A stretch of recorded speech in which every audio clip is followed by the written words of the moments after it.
We are back in session at 8:17 p.m. You came out executive late. We had some business to take care of. We are now to the Pledge of Allegiance and our please stand. Pledge allegiance to the flag of the United States of America and to the republic for which it stands, one nation, under God, indivisible, with liberty and justice for all.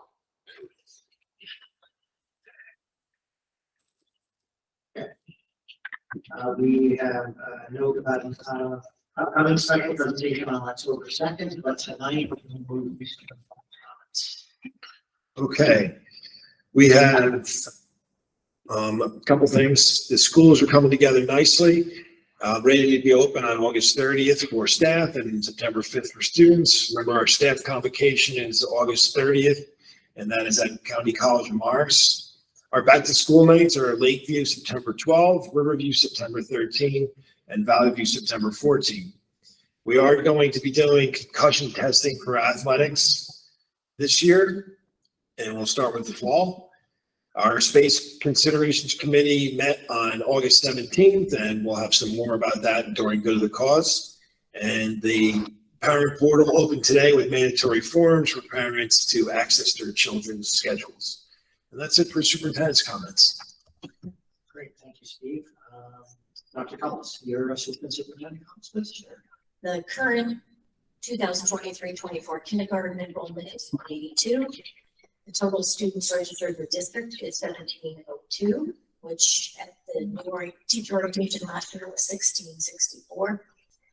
We had a very successful ESY and DALA program. We had over 200 students that attended, and just congratulations to our transportation department because they not only transported our students back and forth at these programs, they also provided over 10 field trips for the recreation camp and also 17 for Little Learner. So they were very busy this summer. Our sixth grade study skills program is up and running, and we're very excited. The teachers are all in place and the curriculum is written, and that starts on September 11th. So the parents will get a flyer at the list of skills when school starts for new sixth graders. This concludes this superintendent's report. Okay, thank you very much, Dr. Collins. Mrs. Zarowski, Business Administrator, College for tonight. There's one comment. Anybody who's still interested in attending the October Atlantic City Conference, please let me know by September 15th, so we can finalize the hotel reservations as well as the workshop as well. Thank you. Great, thank you very much. We're going to open up for the first public comment portion of the meeting. This is open to any individual for the purpose of addressing resolutions on this agenda or matters they find important to the Board of Education and is governed by policy 0167. The rest of the criteria are in the agenda. I will note that if you do wish to comment, if you're in chambers, you can approach and give your name and address. If you're online, you can raise your hand or unmute yourself and you'll be recognized. And we're open for public comment at 8:21 p.m.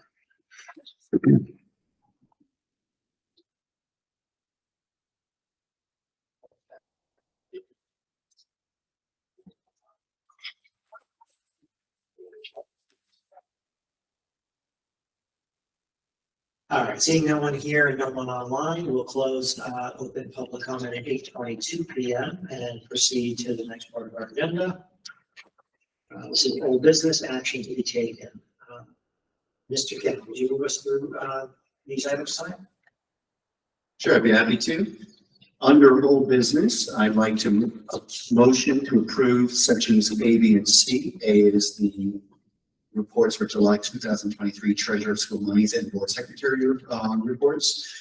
There's actually nothing under section B, so under C, the work and regular session and executive session meeting from July 17th of 2023.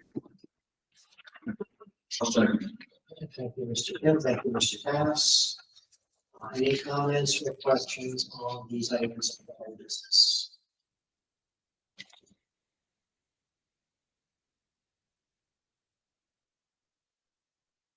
Right. Seeing none, roll call please. Mr. Anderson, Yes. Mrs. Davis, Yes. Dr. Moore, Yes. Mr. Kim, Yes. Mr. Cass, Yes. Mr. Capella. Yes. Okay, moving on to new business, action to be taken. Dr. Moore, I'm going to ask you to list the personnel if you would. Sure, I'd like to move for approval the following resolutions under personnel. Under number one, there's several new hires: reading specialist, teacher, instructional aide, custodian, two other instructional aides. There's some retroactive pay for instructional aides and ESY teachers, several leave replacements, bus driver, bus aide, lunch aide, stipends for head coach, 8th grade team leader, SCIP committee member, webmaster, mentor training to staff, not to exceed 6 hours for a particular teacher, providing additional ESY for a student for occupational therapy, in-service days, including PD days throughout the school year, back to school night, parent teacher conferences. There's to assist the 6th grade open house on August 24th. Several moves in the guide, extra period per day to be taught, an increase in FTE for several teachers, school psychologist and behaviorist for the ABA collaborative time during summer 2023, instructional aid to assist during kindergarten orientation, a social worker, LDTC, and school psychologist to conduct additional child study team evaluations, another psychologist at LDTC, two LDTCs for the child study team evaluations and case management for the summer of 2023. Behaviorists to conduct child study team evaluations during the summer, speech therapist and teacher to be a mandated child study team meetings during the summer, and a retroactive lunch aid resignation and several more resignations.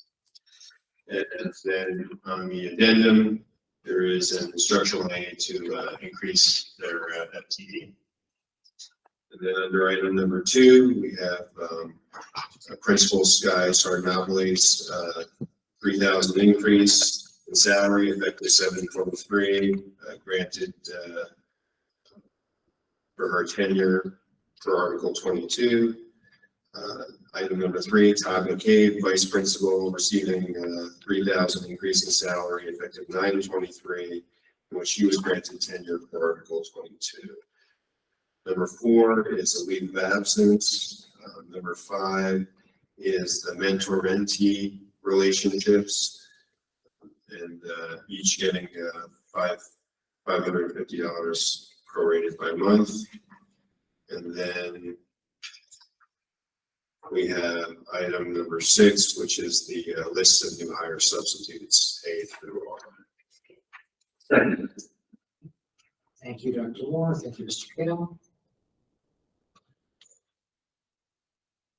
Questions or comments on these very extensive personnel sections? Thank you, Dr. I had a question on number 1, HH, additional mandated child study team evaluations. Just curious that the people doing it have different job titles and the rates vary. I'm just curious how those rates were determined for their day compensation. It's their daily rate, so it's based on their salary, and then it's divided by 200. So it's like 1/200 of their salary. Some of them are higher up on the guide than the others. This, Dr. Forte, that's over the summer, and they'll be divided over 183. Right, the contract calls for 183 divided, so it's divided by 183. Thank you.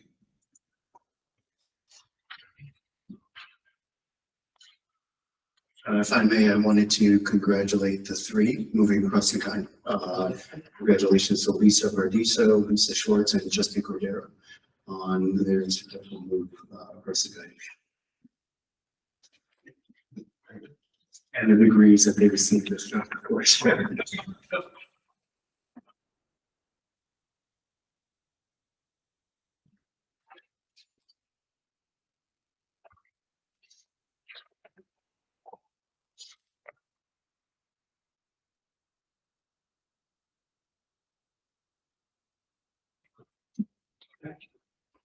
Anything else?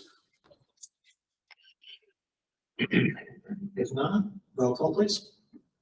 Mr. Anderson, Yes. Mrs. St. Davis, Yes.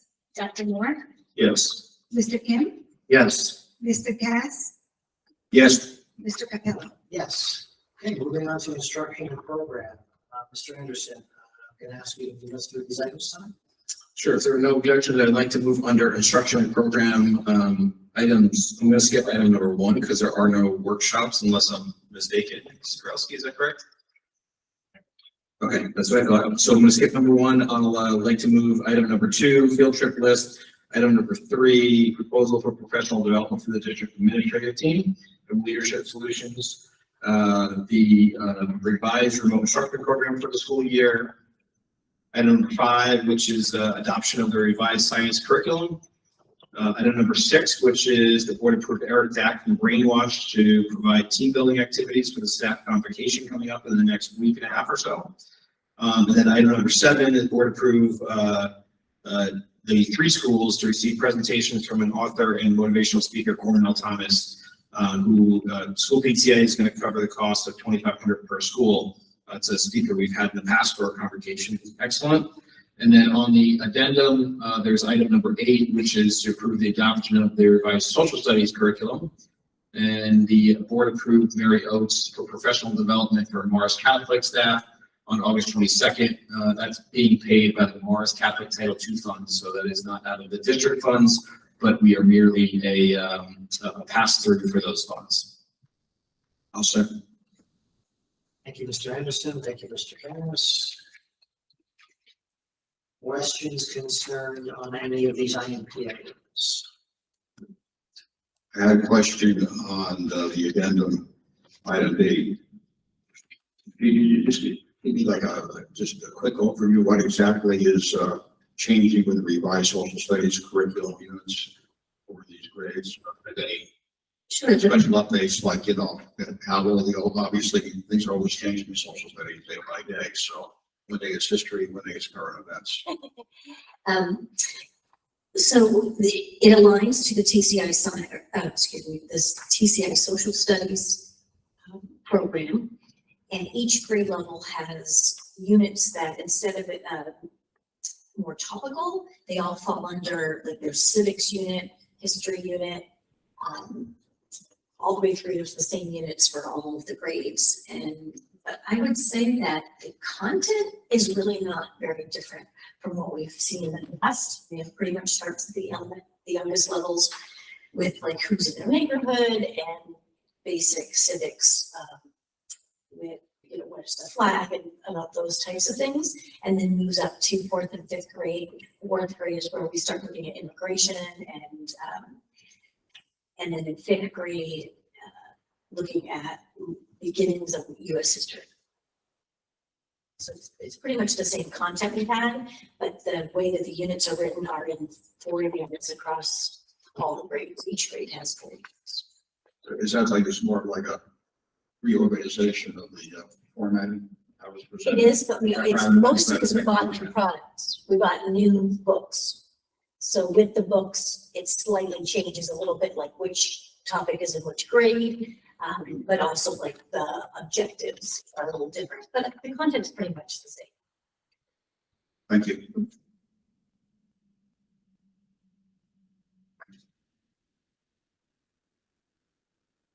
I think the biggest change though is that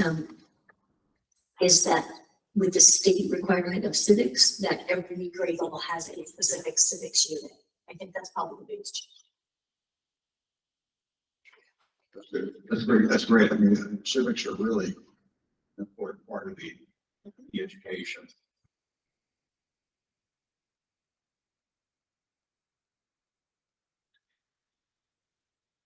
Okay, anyone else? If not, roll call please. Mr. Anderson, Yes. Ms. Sedalis. Yes. Dr. Moore, Yes. Mr. Kim, Yes. Mr. Cass, Yes. Mr. Capella. Yes. Okay, moving on to policy. Mrs. Adams, would you list through these policy items? Sure. I'm going to approve the following resolutions under policy revisions. To be resolved that the board to following policies and or regulations as first reading or second reading. E2419, school credit assessment as second reading, and 681642 to adopt 01. Second. Thank you, Mrs. Adams. Thank you, Mr. Kim.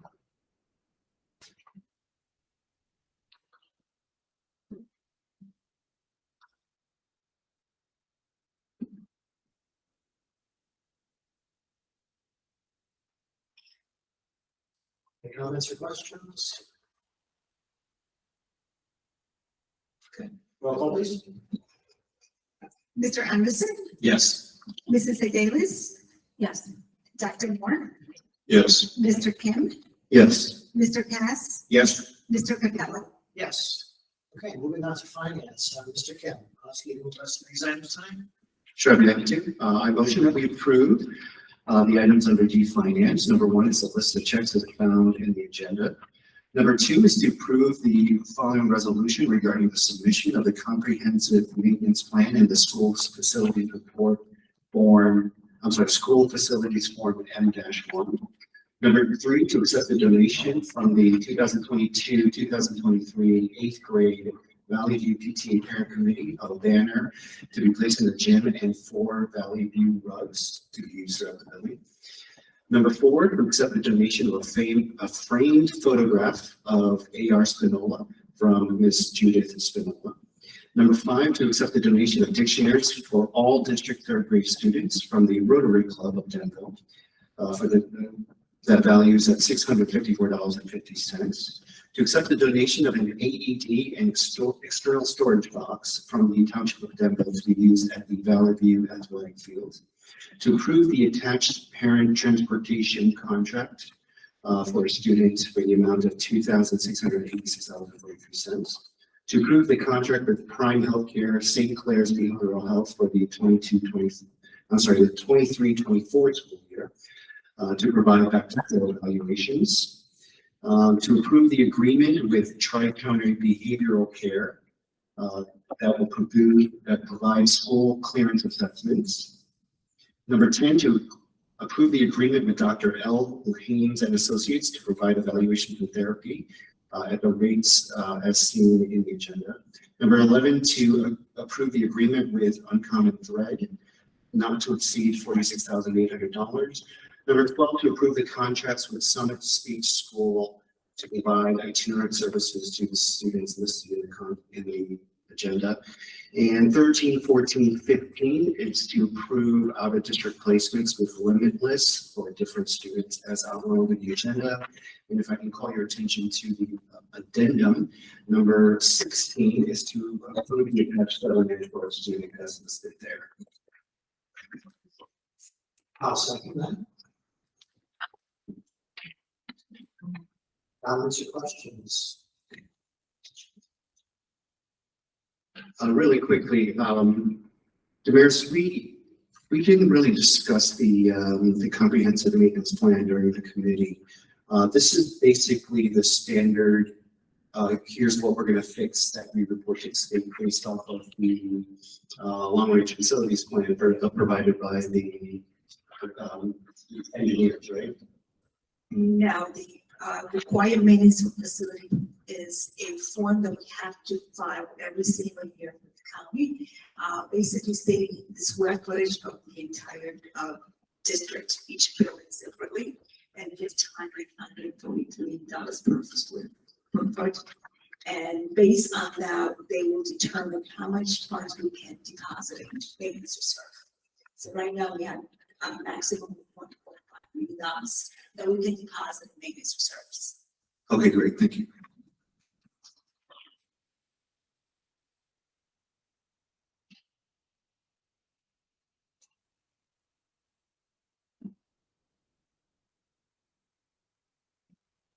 Anything else? All right, if not, roll call please. Mr. Anderson, Yes. Mrs. Davis, Yes. Dr. Moore, Yes. Mr. Penn, Yes. Mr. Cass, Yes. Mr. Capella. Yes. Okay, moving on to the cause. I know there were committee reports. No, sorry. Operations E. Just blow right out. Almost off the hook. Oh, I'm sorry. Yeah. Oh, we missed the bottom of the page. My apologies, Don. Yes, if you would move us through operations, please. Be glad to. Under transportation, I'm going to ask the board to approve the following joint transportation agreement with Huntington Educational Service Commission for the upcoming 2023-2024 school year. We got Route 304 at $63,190.55. Route 307, $64,504.57. Route 358 for $65,201.13. I'm also under item 1.2 asking for the board to approve the joint transportation agreements with the following entities to provide transportation for students to athletic events for the 2023-2024 school year when needed. We have the Warden School District, Rockaway Township, Rockaway Borough School District, Morris Hills Regional School District, Morris County Vocational School District, Parsippany Troy Hill School District, Boone School District, Boone Borough Little Orange School, and Roxbury Township. Under 2, buildings and grounds, item 2.1 is to approve the shared services agreement with the Township of Denville for the use of each other's facilities, for the sharing of a variety of services for each other pursuant to provisions of the applicable statutes, regulations, and terms for the attached agreement. This agreement shall be for a term of 7 years and may be renewed thereafter for consecutive 7-year terms upon agreement by both parties. Item 2.2 is to approve the attached proposal for American Roof Maintenance for an emergency partial roof replacement modifications at Riverview Elementary School in the amount of $127,500. It is to be funded with maintenance reserve fund. This project is identified as an emergency implementation of New Jersey SA 18A-7. 2.3 is to approve EI Associates to manage the construction administration for the emergency partial roof replacement modifications at Riverview. Estimated cost $10,000, funded with maintenance reserve. 2.4 is for the board to approve a proposal from R. Ulrich and Son Contractors LLC to install a new concrete pad, replace the existing concrete pad, and repair sheds at Valley View and Lakeview in the amount of $18,000 for the attached proposal, utilizing maintenance reserve funds. Item 2.5 is to approve the Green Horizon to provide services for grading soil and seed at Valley View Middle School. The quote is the amount of $16,275 for fiscal year 2023-2024, again, utilizing maintenance reserve. 2.6 is to approve the use of Denville Board of Ed school buildings for school security training by the Denville Police Department during the 2023-2024 school year. The training will take part on weekends when there are no other activities in the buildings. There will be no fee for the usage of the drills. Second. Thank you, Mr. Cass. Thank you, Mr. Campbell. Comments and questions on operations?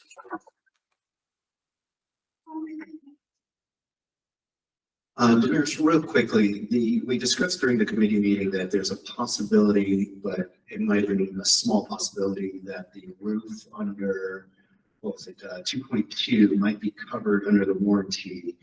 Were you able to find any more information? We're working with the warranty company right now, and they have to elect or select a vendor, has to come in and review the project.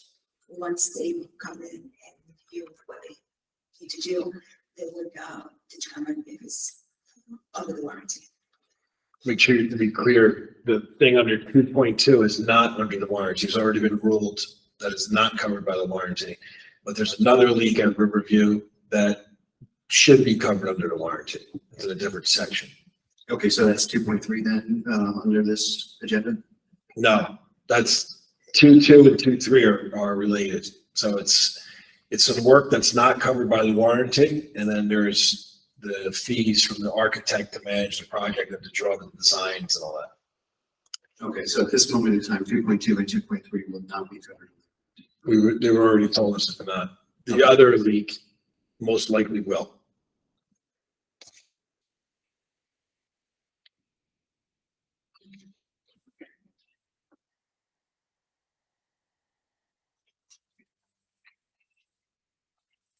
Okay, see real quickly on the Green Horizon, quote, that is that area along, the road there, that's Washington Road. Yeah. That's kind of alleviate. Across from the firehouse, if you've noticed, you can see dirt in the road. It's getting pretty bad. Like it's actually going close to the field. So what he's gonna do is cut some of that back. Believe it or not, it's like 20 truckloads of soil he has to take out, regrade it, seed it. And we can't make parking there. That's why we didn't want to do the wall, because it's across from the firehouse and you can't park across from the firehouse. So we decided to go with the plan of, we're not claiming space for parking. We're just making it so it won't erode into the street anymore.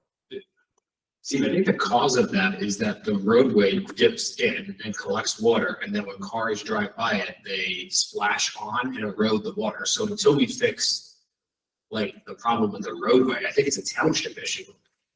That's exactly what happens. When you drive by there all the time after rain, it's a huge puddle, and then the cars drive by, and that's exactly what's happening.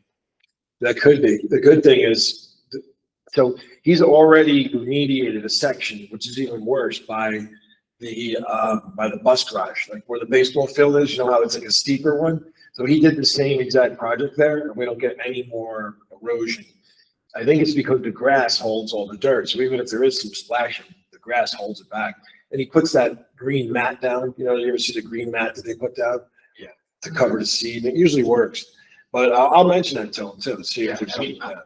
I would call the DPW and ask them to look into it. I mean, it's a bad spot. It just floods and it'll stay there for like days and days. I mean, it's really, really bad. Yeah, we'll talk to him about it. Thanks.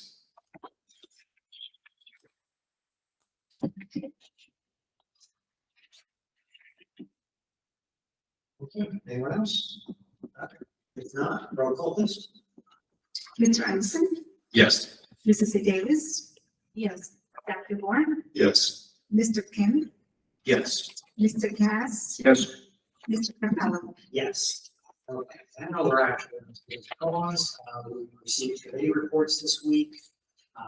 We also had the meeting from the Space Consideration Committee. So actually, I'll ask Ms. McKim, if you don't mind, would you lead off with that? Sure, the Space Committee. Yeah, if you want to start with that one. Sure. So we did have our meeting last Thursday, I believe, and we had specific goals. Dr. Forte had specific goals for us as board members in the hopes that we would accomplish very specific items. And the first one of those items that I'm going to speak about is the mission statement. So I'll read to the board the mission statement.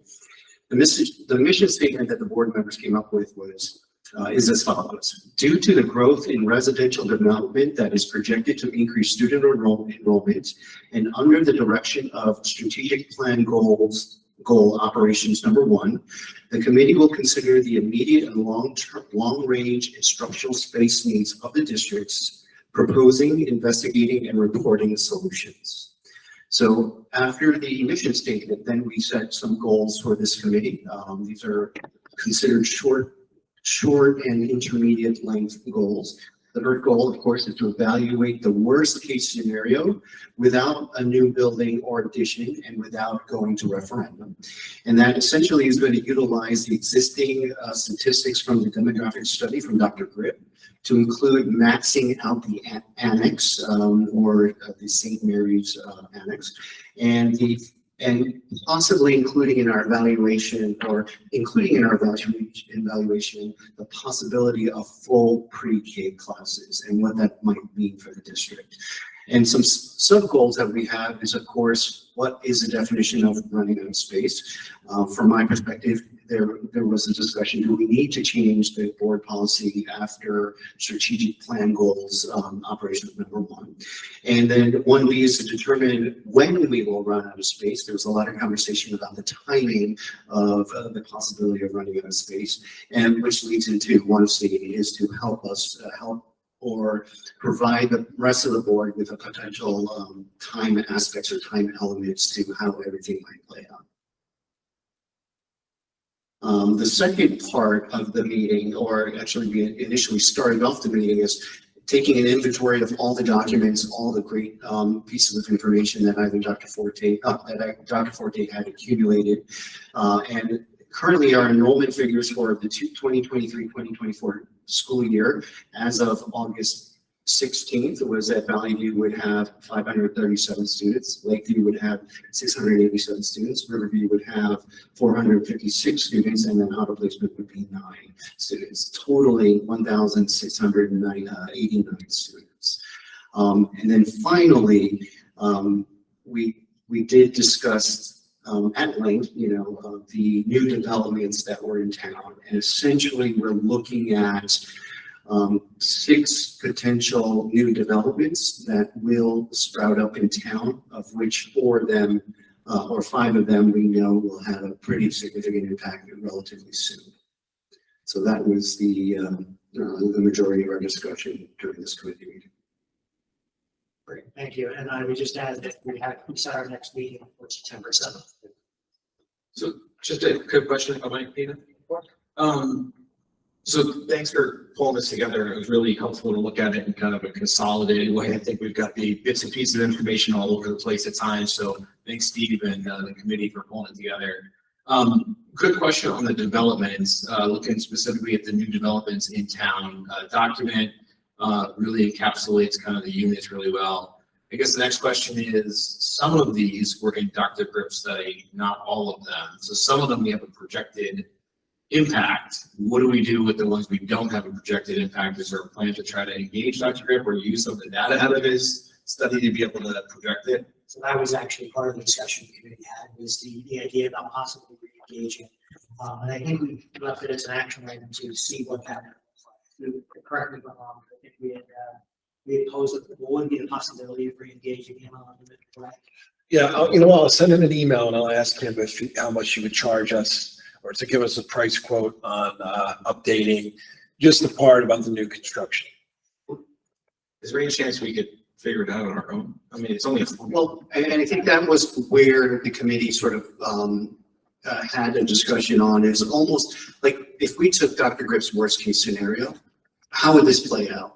And if there was sort of, in my mind, there was room like, okay, if it was really, pushing the limit where we might burst in terms of the need for classrooms, then yes, those additional developments may impact it. But if our sort of study or if our analysis progressed where we still had some wiggle room, then that wiggle room could potentially account for those new developments. So we wanted to wait and see what the data would present before we wanted to really engage Dr. Griffin. I think the challenge is, to be honest with you, the last 2 on this list, which are 2 of the largest, are not on the study. So from a worst case scenario, we're going to have to, I think I'll take a look at it this week. I'm happy to look at it. I bet you we could figure out more or less what he's trying to get at. Really, it's rentals, it's owned, and then it's market rate versus COA. The COA doesn't have a significant impact. It's the market rate only because the percentages are 80 to 85% of them are, usually market rate. So we could probably try to do some back of the napkin math or kind of reverse engineer his formula to figure it out pretty quickly. So I'm happy to look at it. And then if we feel like we need to engage him, even if it was an engagement, Steve, of like, hey, can you take a look at this and see if this seems directionally right? We're willing to pay a little bit to get that, but that may save us a few bucks.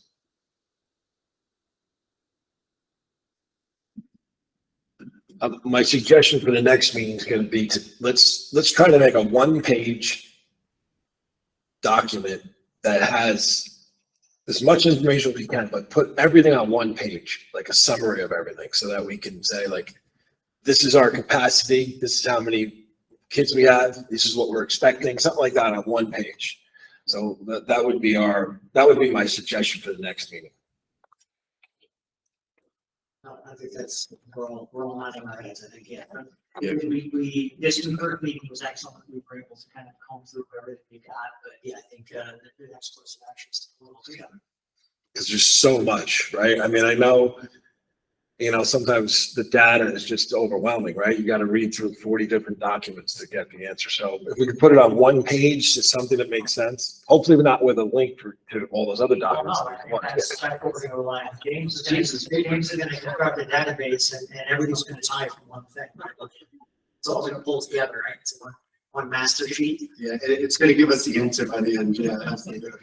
Yeah, I mean, you're right, Steve. I think we quickly go down this rabbit hole of like the what ifs, because my head goes to like, oh my gosh, do we need kindergarten classrooms? Because those are like bathrooms and it's like, holy cow, like all that kind of stuff. I mean, I guess at the end of the day, the reality is what can we fit right now?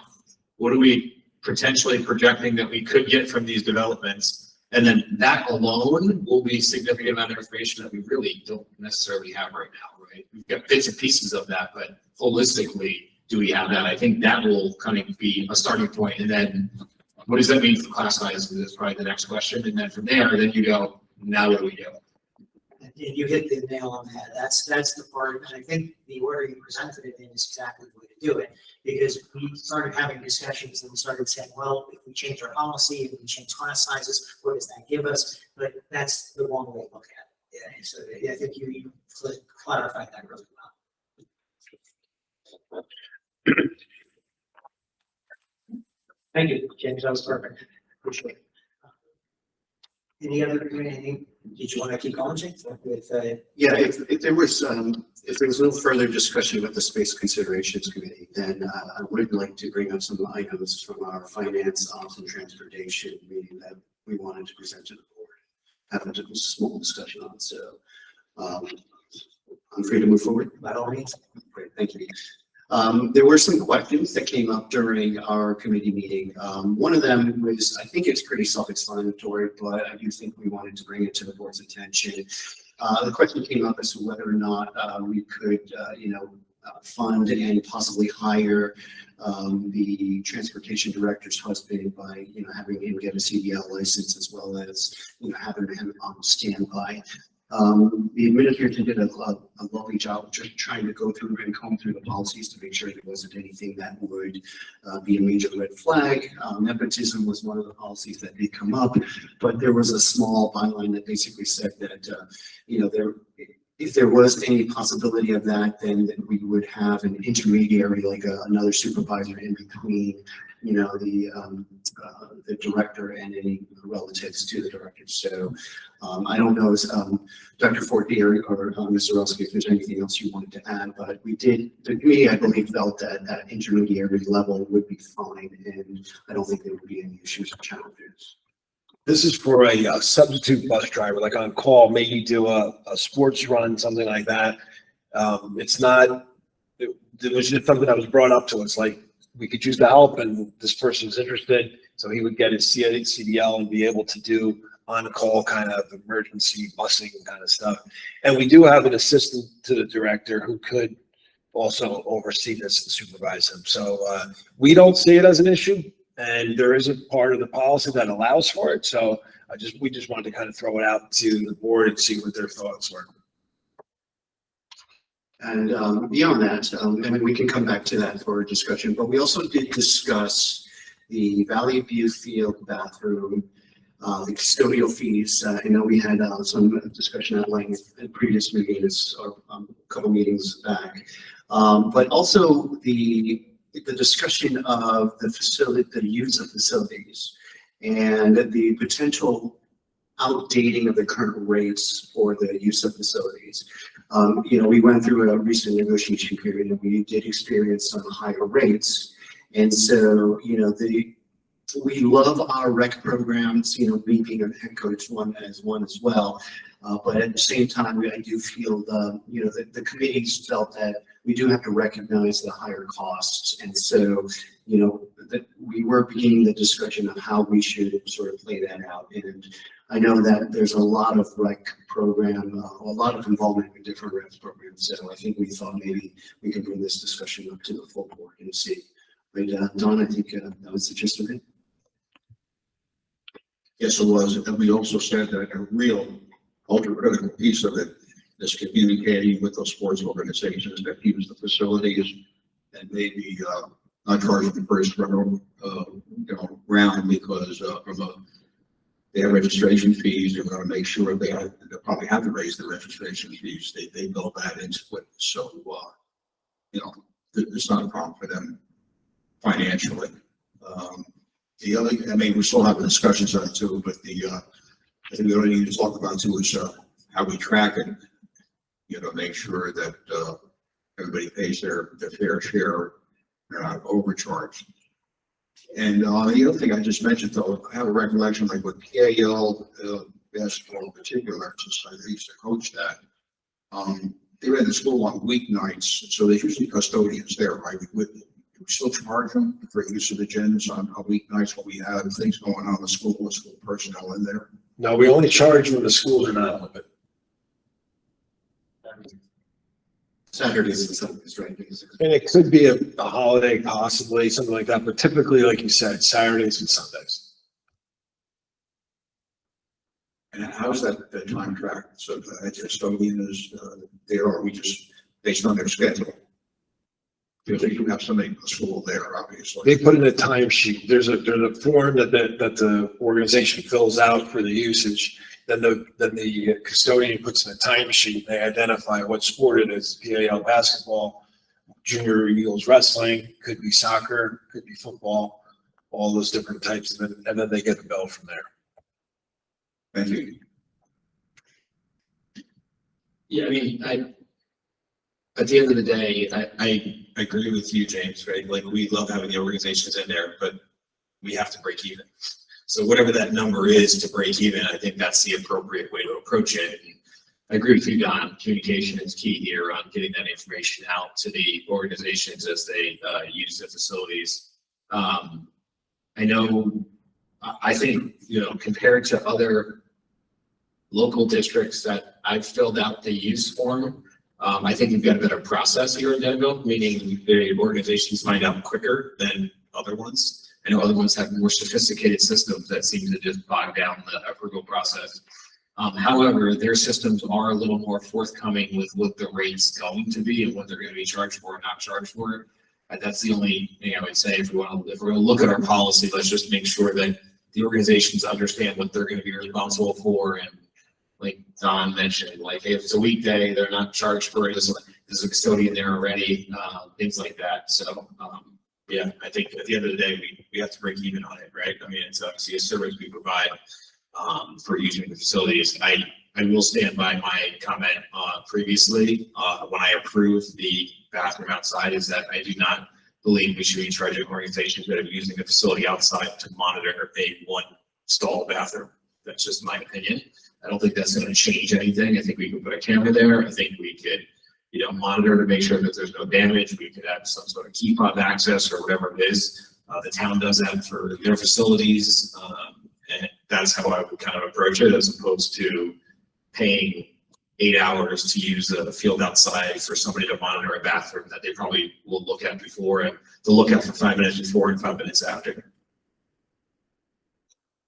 So we thought about giving them a year's notice for the increase rather than telling them now. Most of the people have already done most of the organizations have already done their budgeting and how much they're charging the kids and all that. So we thought about giving them notice now that our rates are going up from $35 an hour to whatever it is. And for the bathroom, that's a discussion we threw out there. Right now, the plan is that we're going to have a custodian check on the bathroom one time during the day, in the middle of the day, if it's being used the entire day. That's the current plan. And each group will get a key fob, and they'll be let in, and the custodian would be expected to check on it, make sure, go in the building, make sure there's no damage, obviously, and then also clean it up if it gets filthy. So that's what we have right now. If somebody else has another idea, I'd be happy to hear it, so. I strongly believe we should not charge organizations to check a bathroom. You're talking about an hour, I mean, how many hours on a Saturday if they use the field for 3 hours? For 8 hours. If they use the field for 8 hours, how many hours are we gonna charge them for that? Right now, I mean, it's gonna cost us 2 hours to have the person check it once. That's the contract. They have to get paid. What are we 2 hours. trying to accomplish? Just making sure, like I said before, that it's not, there's no damage and also that it's clean. But if it's locked, then they can verify that there's no damage on Monday morning. And if there's damage on Sunday, are they gonna do anything till Monday morning? I mean, I guess, Mike, you probably know more about it than I do because I don't really get involved in any of this stuff, so I don't know how much usage we're expecting either. Like if, let's just say, for example, No bathroom. let's just say there's 8 games, like eight hours. What is that? How many games? That's 6? Something like that? 5? 4 even? I mean, Like say soccer games, just using soccer for a second. like a lot of times they'll request to use the field and not actually use the entire time. Baseball does the same thing. They'll request 8 hours on a Saturday and they'll try to figure out the schedule and they might schedule 2 games.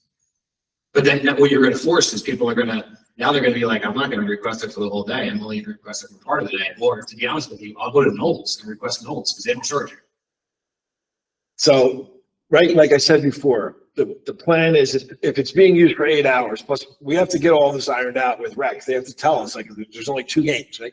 Maybe there is only 2 games, maybe we don't need to do it. I was under the assumption that it was going to be used for, I don't know, say 6 soccer games. If there's 6 soccer games and there's a lot of kids there, maybe it needs to be checked on in the middle of the day. That was what I was assuming. So we don't have the schedule from them yet. I don't know how much usage it's going to get. But I figured if there's like 6 soccer games going on with all the parents and whoever else is there, it probably needs to be checked on to make sure it's not, there's still paper products and whatever else is in there. It's not. I'm happy to talk to the committee afterwards, guys, or pull the minutes. I was very specific that I would not approve this bathroom if there was going to be a charge to the organizations. So I was told specifically there wouldn't be, I believe. I'm happy to go back to the video and look at it, but this is a change from what we discussed previously, which was contingent upon approval. Yeah, no, I agree. And the cost to us would be 2 hours if we do it, regardless of whether or not we want to pass it on to the organizations. We could just have somebody check on it, or maybe we don't need anybody to do it. So we could see how it goes. I don't really know. I don't know what to expect, to be honest with you. I don't really know what to expect. And it's kind of difficult to get answers because there's not really one main person that does all of it, right? That oversees baseball. So like say there's 4 hours worth of soccer in the morning and then there's going to be a baseball and softball. We don't have that right now. So we need to get that. We could try it and see what it's like without doing it and see if it's, if the bathroom runs out of toilet paper and it's a disaster, then maybe we have to rethink it. But for right now, I don't really know what to expect. So I think what I would suggest is, we're already talking about notifying them a year about the increase for rents. I think we should do the same thing for the bathroom. We should run it for a year without charging anything for it. Let's see what we've got. And at the end of the year, let's reevaluate. Yeah, I mean, guys, if there's issues, then we address the issue, right? We're fixing a problem that doesn't exist yet. I mean, the Veterans Field bathroom gets checked once a month. I mean, I don't even know if the DPW knows the bathroom up there sometimes. I mean, it's disgusting. I mean, but I know our staff is going to take care of this in a much, much different way. I'm not Right? sure. Yeah, I'm not sure. But, But there's plenty of, like, toilet paper. My gosh, if we're going through a roll of toilet paper in a day, it's a lot, right? So I think we are trying to solve a problem that doesn't exist right now. And if there's damage to the bathroom, it's a different story altogether. In fact, they all sign a piece of paper that if there's damage to that bathroom, they're paying for it. And that's why I highly suggest we put a camera so we can identify, did someone get into it after hours? Because that'll eliminate. If we find damage on a Monday and we say, hey, baseball, you were there on Saturday and it was damaged, but then we look at the camera and for some reason somebody broke in on, at midnight or 1 o'clock, it's not their problem, right? It's not their responsibility. Yeah, and hub soccer, you have to compete with the camera. I think- We already have a camera. We have a camera and a security system all set up there.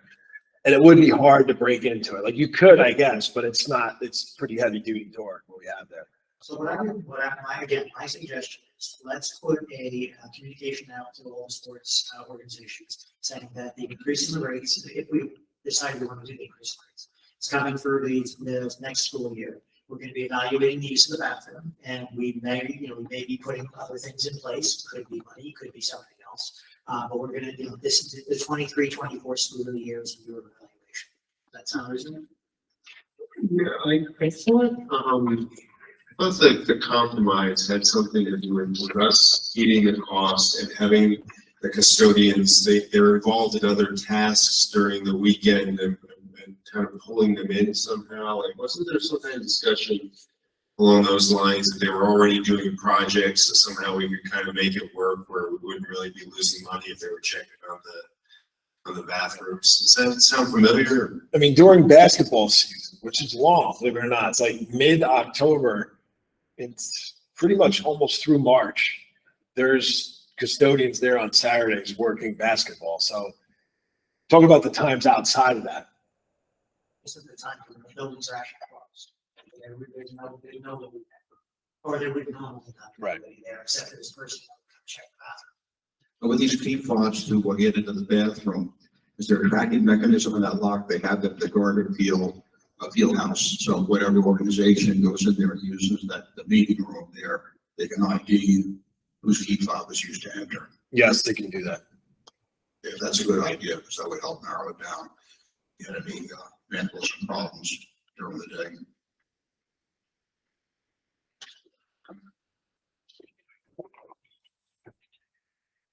All right, so we're gonna talk.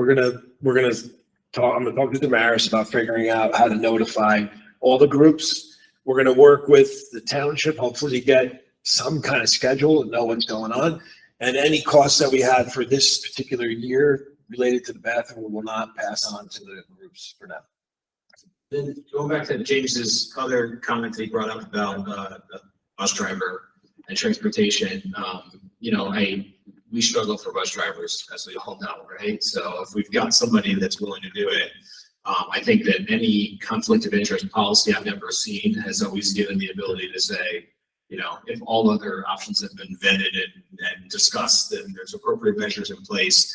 The only thing I would potentially add to that is, since it will be limited use, potentially maybe a quick audit on those uses to make sure that they were appropriate uses to go and think, not that I'm never accusing anyone of inappropriateness, but just could they have bumped somebody else instead, in favor of that person? That's the only thing I would try to make sure of. And if it's limited use, maybe we could just verify that on just double checking. I don't know how, but we're having somebody else kind of make that call when that's needed or whatever it be. But just methods in place to ensure that there's appropriateness. But overall, I do not have an issue with it.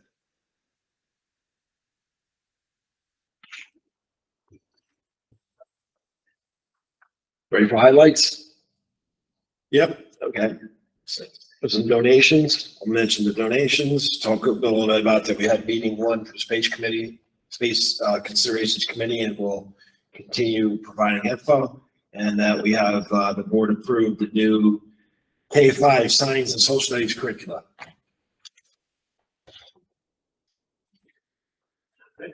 Was there a second curriculum in the initial? There were two. Yeah, Science and social studies. Sorry, you mentioned both. Social studies and science. Oh, sorry, missed that. Thank you.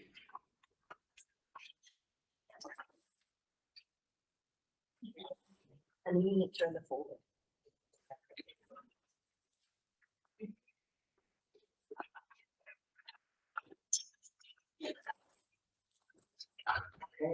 We talked about the class space considerations, and then the last item of good cause is the October 23rd meeting has been moved to October 30th.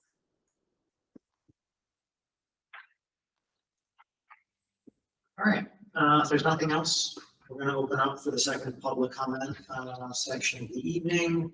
Same rules apply. They are outlined in the agenda. And we will open for public comment at 9:12 p.m.